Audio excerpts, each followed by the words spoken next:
Walter Benjamin, the luminous German Jewish literary and cultural critic, saw in the Paris arcades a message for his time in crisis.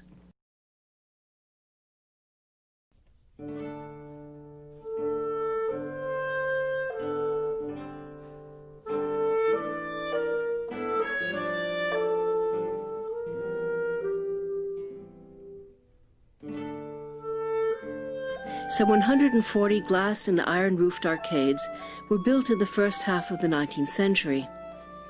Constructed between two streets or buildings, they merged street and interior, the public and the private. They were designed for shopping and strolling, to see and be seen. In its display of fashion, toys, books, and objects, Walter Benjamin finds lost time embedded in the space of things.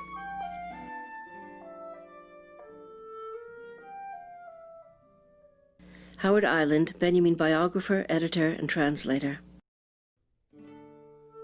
Rather than the great moments of history and the great men, the battles, and so on, he avoids all of that. It's the everyday life of the city and what he calls the secret history of the city, anecdote, so that he's concerned with advertisements, shop windows, posters, all sorts of ephemera, letters, diaries, all sorts of marginal phenomena, and it's that gives him an insight into the actual everyday life that people were living in the mid-19th century.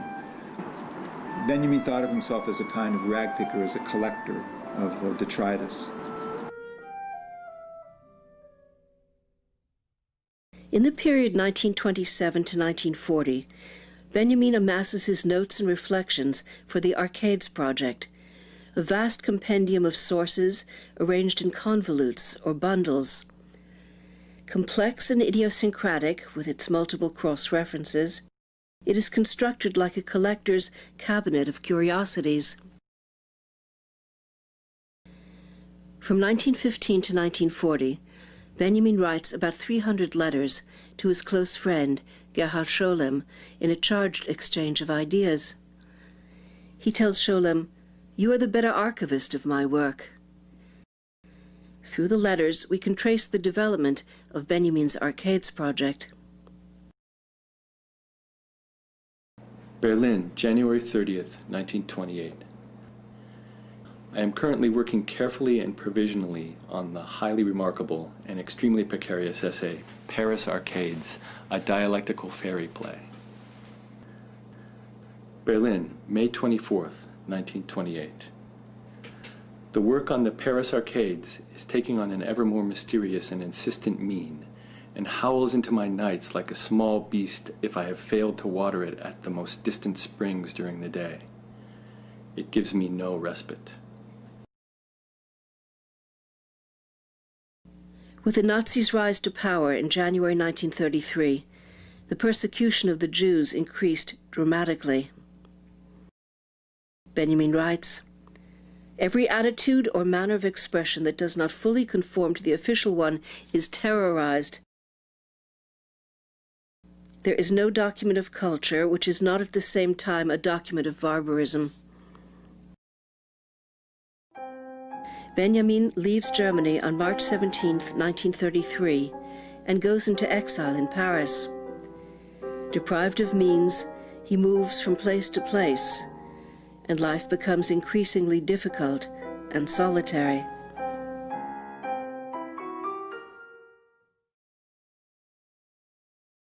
Benjamin responds to the shattering of his life with renewed work on 19th century Paris, and is further drawn to the poet Charles Baudelaire, its principal protagonist.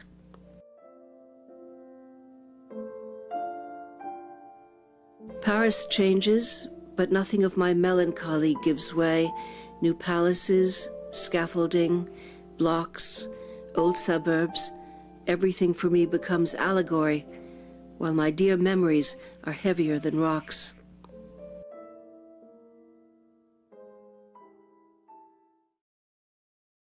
Paris, April 14th, 1938. I want to show how Baudelaire is embedded in the 19th century, and the vision of this must be seen as fresh as that of a stone that has been lodged in the soil of a forest for decades, and whose imprint, after we have laboriously rolled it away from its place, lies before us with pristine distinctness.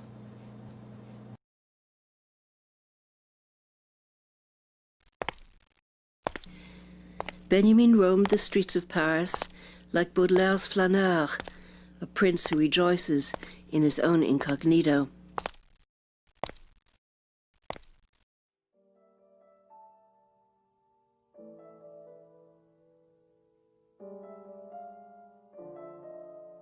Couldn't an exciting film be made from the map of Paris, from the unfolding of its various aspects in temporal succession, from the compression of a centuries-long movement of streets, boulevards, arcades, and squares into the space of half an hour? And does the flaneur do anything different?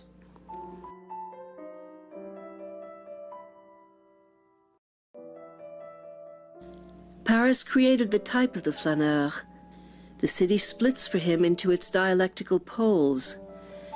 It opens up to him as a landscape, even as it closes around him, as a room. The street conducts the flaneur into a vanished time. For him, every street is precipitous. Nevertheless, it always remains the time of a childhood. The phantasmagoria of the flaneur, to read from faces the profession, the ancestry, the character.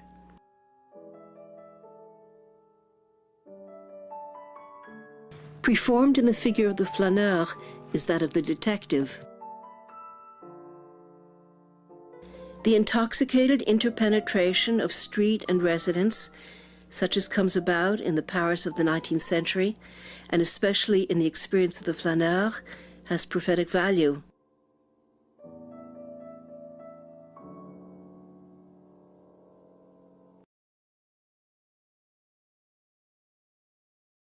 Insofar as the flaneur presents himself in the marketplace, his flânerie reflects the fluctuations of commodities. Granville, in his drawings, has often depicted the adventures of the strolling commodity.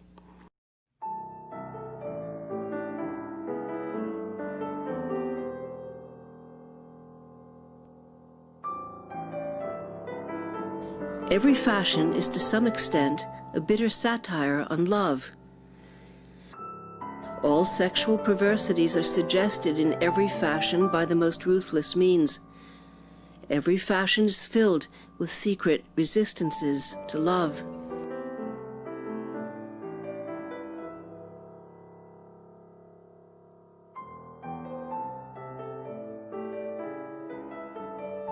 In the competition surrounding the material ornament of attire, the popularity of dolls is put to use. Charles Fourier, 1829.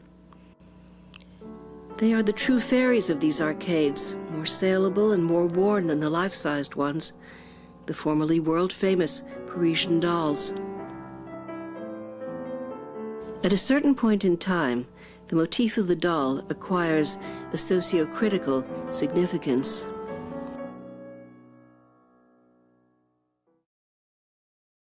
Paris, April 8, 1939. The overall conception of the Baudelaire, which now only exists as a draft, of course, shows the philosophical bow being bent to its greatest extent possible.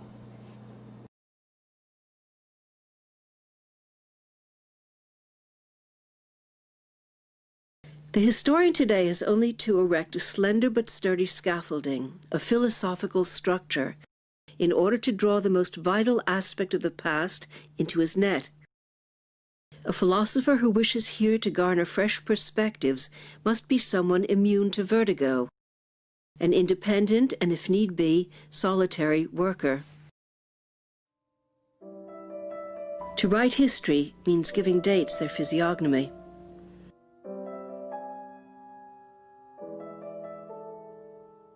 Pedagogic side of this undertaking: to educate the image-making medium within us, raising it to a stereoscopic and dimensional seeing into the depths of historical shadows. Burchard, Berlin, 1923.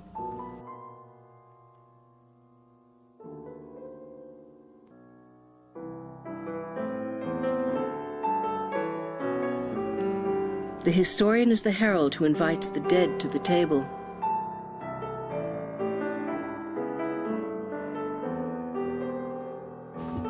Method of this project? Literary montage. I needn't say anything, merely show.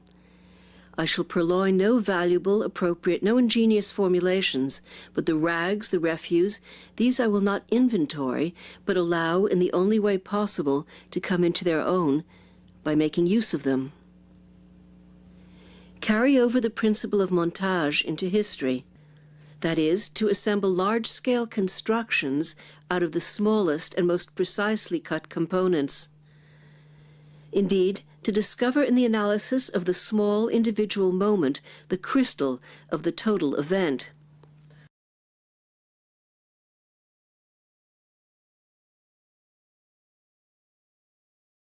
It's not that what is past casts its light on what is present, or what is present its light on what is past. Rather, image is that wherein what has been comes together in a flash with the now to form a constellation. In other words, image is dialectics at a standstill.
My thinking is related to theology as blotting pad is related to ink. It is saturated with it. Were one to go by the blotter, however, nothing of what is written would remain.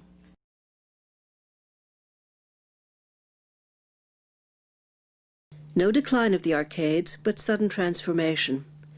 At one blow, they became the hollow mold from which the image of modernity was cast. Here the century mirrored with satisfaction its most recent past.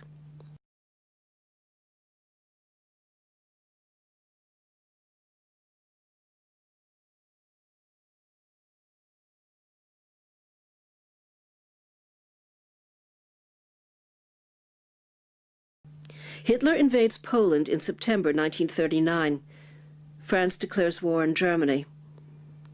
Benjamin is sent to an internment camp in Gurs, and then to the Nièvre work camp. Thanks to intervention, he is released. Amidst the mounting danger and despite the urging of friends, it is not until June 1940, when Germany occupies Paris, that Benjamin is willing to abandon his research and flee. He entrusts his notes and materials for the Arcades project to his friend Georges Bataille at the Bibliothèque Nationale. Despite a heart condition, Benjamin, with the aid of a guide, Lisa Fitko, makes the difficult trek across the Pyrenees into Spain. The plan, to reach the United States by way of Portugal.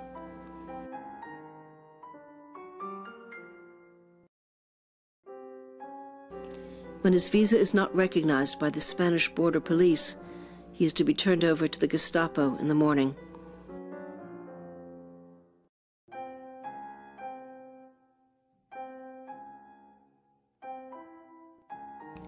The night of September 26, 1940, Walter Benjamin commits suicide.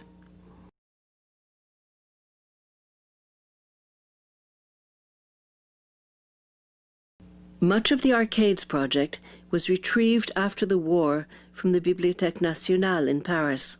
Adorno, along with Rolf Tiedemann, spent some 35 years working on Benjamin's notes and materials. The nearly 1,000-page German edition was published in 1983 and the English edition in 1999.